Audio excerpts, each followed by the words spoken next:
Everyone, this is me Sadia है और मैं आपके लिए लेकर आई हूँ एक और रीडिंग जो कि उन लोगों के लिए जो जानना चाह रहे हैं कि आपके पर्सन आपको लेकर क्या सोचते हैं, क्या सोच रहे हैं और क्या एक्शन लेंगे वो आपकी तरफ या नहीं। तो लेट्स फाइंड आउट। रीडिंग शुरू करने से पहले रिमाइंड करवा दूँ कि ये एक जनरल रीडिंग है। अगर आपको पर्सनलाइज रीडिंग लेनी है तो रीच आउट कर सकते हो। ईमेल आईडी डिस्क्रिप्शन बॉक्स में गिवन है। सो क्या आपका पर्सन सोच रहा है आपके बारे में और क्या सोच रहा है और एक्शन कब लेगा। अच्छा, एक और चीज़ मैं यहाँ पे मेंशन करूँगी, अगर आप एफर्मेशंस बुक करना चाहते हो जुलाई के महीने के लिए तो अभी से बुक कर सकते हो ताकि आपको जुलाई के महीने को स्टार्ट होने से पहले एफर्मेशंस मिल जाए। सो या लेट्स सी क्या सोच रहा है आपका पर्सन आपके बारे में एंड कब एक्शन लेगा, क्या एक्शन लेगा। Let's find out. सी क्या एक्शन लेगा, कब एक्शन लेगा, क्या सोच रहा है पर्सन आपके बारे में। Let's find out. अच्छा, आपके पर्सन का बहुत ज़्यादा जो है ना, ऐसा लग रहा है कि जैसे ऑन एंड ऑफ चलता है उसके मन में आपको लेकर। कभी वो आपके पास होना चाहता है, कभी वो आपके साथ होना चाहता है, कभी वो आपसे दूर होना चाहता है। अच्छा, आप में से कुछ लोगों के लिए आपके पर्सन की लाइफ में कुछ इश्यूज चल रहे हो सकते हैं जिसकी वजह से शायद आपको लग रहा है कि आपका ब्रेकअप हो जाएगा या हो चुका है आप में से कुछ लोगों के लिए। लेकिन it's the issue is not कि आपका पर्सन आप में इंटरेस्ट लूज़ कर चुका है। ऐसा लग रहा है कि वो ऑलरेडी काफ़ी जैसे डिसइंटरेस्टेड है, अलूफ है अपनी लाइफ में in general as well.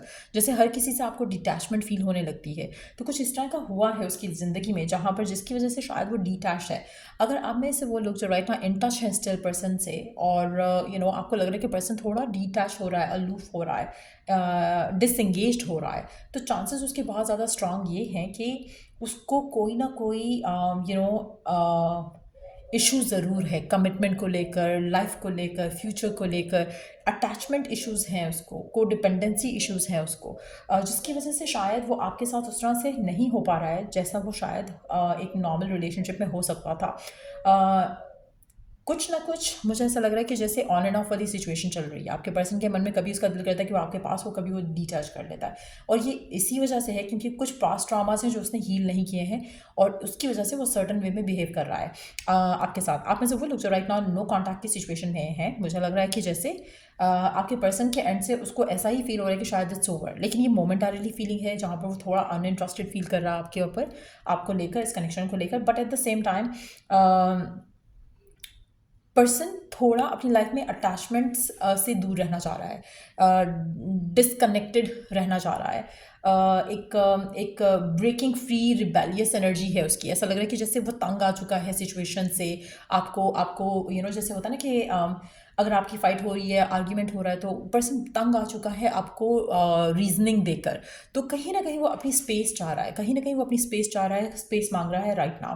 Given circumstances में ऐसा लग रहा है कि जैसे वो अपने अपने अंदर जो उसका एक डिस्कनेक्ट चल रहा है, ख़ुद के साथ भी हो सकता है, लोगों के साथ हो सकता है, ये उसको फ़िलहाल कंट्रोल करना चाह रहा है। ऐसा नहीं है कि पर्सन खुश है अपनी लाइफ में, ऐसा ये है कि जैसे वो पर्सन चीज़ों से भाग रहा है, एस्केप चाह रहा है। सो कहीं ना कहीं आपका रिलेशनशिप जो है उसके पैटर्न्स की वजह से डिस्टर्ब ज़रूर हो रहा होगा। और मुझे लग रहा है कि गिवन सर्कमस्टांसेस में आपको इसको स्पेस देना चाहिए, क्योंकि जितना आप इसके साथ बात करने की कोशिश करो, जितना आप इसके साथ कनेक्ट करने की कोशिश करोगे, उतना मुझे लग रहा है पर्सन आपको पुश अवे करेगा। और अगर आप इसके साथ इन टच हो स्टिल, लेकिन बहुत कम कम्युनिकेशन हो रही है, प्रेशराइज करने की कोशिश मत करना पर्सन को।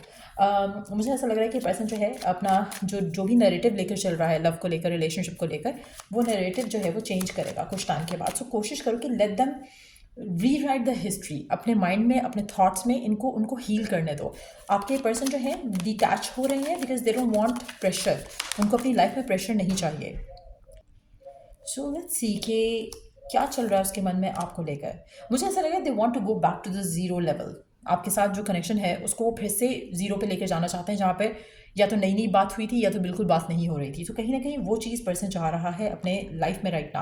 आप ऐसे मेजॉरिटी लोगों के लिए मुझे लग रहा है कि जैसे आपके पर्सन इस कनेक्शन से दूर होना चाह रहे हैं। एंड इट्स नॉट अबाउट आपका कनेक्शन, इट्स मोर लाइक कि वो अपनी लाइफ में चीज़ों से दूर होना चाह रहे हैं, रिलेशनशिप से दूर होना चाह रहे हैं, कटना चाह रहे हैं, दूर होना चाह रहे हैं, अपने आप को आइसोलेट करना चाह रहे हैं। किसी चीज़ का ग्रीफ हो सकता है उनकी लाइफ में, हो सकता है कि they have lost someone in their life. कोई फैमिली फिगर हो सकता है, कोई एक ऐसी चीज़ है, एक ऐसा चैप्टर है उनकी लाइफ में जो ख़त्म हुआ है जिसको वो रिकवर करना चाह रहे हैं अपने आप को, जिसमें से कोई पेन या कोई सफरिंग हो सकती है जिसकी वजह से शायद they are kind of collapsing emotionally. तो वो चीज़ एक हो सकती है जिसकी वजह से एक डिटैचमेंट दिख रही है बहुत ज़्यादा। आप में से वो लोग जो इन टच नहीं है, मुझे ऐसा लग रहा है कि उनकी पर्सनल लाइफ में बहुत सारे इश्यूज जो हैं वो चल रहे हैं। बट अगेन आपको एक चीज़ अंडरस्टैंड करनी है, गिवन सर्कमस्टांसेस में पर्सन से ज़्यादा एक्सपेक्टेशन मत लगाओ, क्योंकि मुझे नहीं लग रहा कि पर्सन ऐसी सिचुएशन में है कि आपको कुछ भी पॉजिटिव या अच्छा ऑफर कर सकता है। लेट्स सी कि क्या पर्सन एक्शन लेगा, और अगर लेगा तो आपको गिवन सर्कमस्टांसेस में पहले तो क्या करना चाहिए वो भी जान लेते हैं। आपको गिवन सर्कमस्टांसेस में क्या करना चाहिए जहाँ पर पर्सन थोड़ा डिटैच है, unrequited feelings, there is not enough love to keep this relationship going in a healthy way. So again बहुत ही क्लियर मैसेज है यहाँ पर। तो आप में से कुछ लोगों के लिए ऐसा लग रहा है कि जैसे ये जो पर्सन है जिसके साथ आप करंटली डील कर रहे हो, उसको आपके लिए या अपनी लाइफ के लिए भी हो सकता है कि इतना प्यार फील नहीं हो पा रहा है राइट नाउ। तो गिवन सर्कमस्टांसेस में अगर आप इस रिश्ते को चलाना चाहोगे तो अनहेल्दी वे में चलेगा, जो कि शायद आपके लिए भी नहीं सही, आपके पार्टनर के लिए भी नहीं सही। तो इसलिए गिवन सर्कमस्टांसेस में लेट गो करना कनेक्शन को वो ज़्यादा अच्छा है। और जो आप चाह रहे हो उसको लॉ ऑफ अट्रैक्शन से मैनिफेस्ट करना इंपॉर्टेंट है। जितना ज़्यादा पर्सन को पुश करोगे पर्सन उतना दूर होगा, जितना ज़्यादा आप पर्सन को पुश ना किए हुए आप मैनिफेस्ट करोगे उतना आप रिजल्ट्स पा सकोगे। You have been manifesting this relationship, everything you want will soon be yours. अगर आप चाहो तो आप मैनिफेस्ट कर सकते हो, लेकिन पर्सन को कहकर नहीं, सीक्रेटली मैनिफेस्ट करो, बिन कहे मैनिफेस्ट करो जो भी आप चाह रहे हो, जो भी आप चाहते हो कि पर्सन एक्शन ले आपकी तरफ या इस कनेक्शन को बेहतर करने के लिए। अगर आप चाहते हो कि वो एक्शंस लिए जाएं पर्सन के एंड से, तो उसके लिए आपको affirmations, tools and techniques use करनी पड़ेंगी रादर देन के पुशिंग योर पर्सन कि ये करो वो करो मेरे लिए। वो आपके लिए वर्क नहीं करेगा। आपका पर्सन आपसे और डिस्टेंट हो जाएगा अगर आप उसको प्रेशराइज करोगे। लेकिन if you want this relationship to work, you have to manifest it. आप इस चीज़ को ऐसे छोड़कर नहीं चल सकते हो, आप पर्सन को प्रेशराइज करके नहीं चल सकते हो। सो अगर आप चाहते हो तो आप लॉ ऑफ अट्रैक्शन की टूल्स एंड टेक्निक्स यूज़ करके अपने थॉट प्रोसेस को फिक्स करके मैनिफेस्ट कर सकते हो जो आप चाहते हो, क्योंकि गिवन सर्कमस्टांसेस में तो पर्सन की एनर्जीज जो है towards you, towards a connection positive नहीं है। अगर आप स्टिल इस रिश्ते में रहना चाहते हो, स्टिल इस रिश्ते को हेल्थी वे में लेकर जाना चाहते हो, तो आपको मैनिफेस्ट करना पड़ेगा। अदरवाइज़ ये रिश्ता फॉल अपार्ट करेगा। अदरवाइज़ ये रिश्ता मुझे आगे जाता नहीं दिख रहा, क्योंकि कहीं ना कहीं पर्सन जो है एक डिस्ट्रॉयड एनर्जी में है, और ये अपने आप को और डिस्ट्रॉय करेगा, और आप इससे जुड़ोगे तो ये आपको भी डिस्ट्रॉय करेगा इमोशनली। सो ये बहुत एक इंपॉर्टेंट मैसेज है आप में से कुछ लोगों के लिए जो कि चाहते हैं कि रिश्ता आगे जाए या चाहते हैं कि पर्सन एक्शन ले। आपका पर्सन एक्शन अभी नहीं ले सकेगा, और अगर आप चाहते हैं कि एक्शन ले तो आपको मैनिफेस्ट करना पड़ेगा। उसके लिए आपको अपने थॉट प्रोसेस को पॉजिटिव करना पड़ेगा, खुद को पॉजिटिव करना पड़ेगा, खुद को सिक्योर फील करना पड़ेगा। इनसिक्योरिटी अगर आपको हो रही है किसी भी एंगल से, किसी भी पर्सपेक्टिव से, तो उस इनसिक्योरिटी को ख़त्म करना पड़ेगा, तभी मैनिफेस्ट कर पाओगे जो आप चाह रहे हो। बट फिलहाल ये एक्शन नहीं आएगा पर्सन की तरफ से, just be aware of that. So या ये थी रीडिंग आप लोगों की। अगर आपको इस रीडिंग से हेल्प मिला है, गाइडेंस मिला है, तो लाइक शेयर सब्सक्राइब ज़रूर करो। और till I do the next reading आप लोगों के लिए टेक केयर एंड बाय।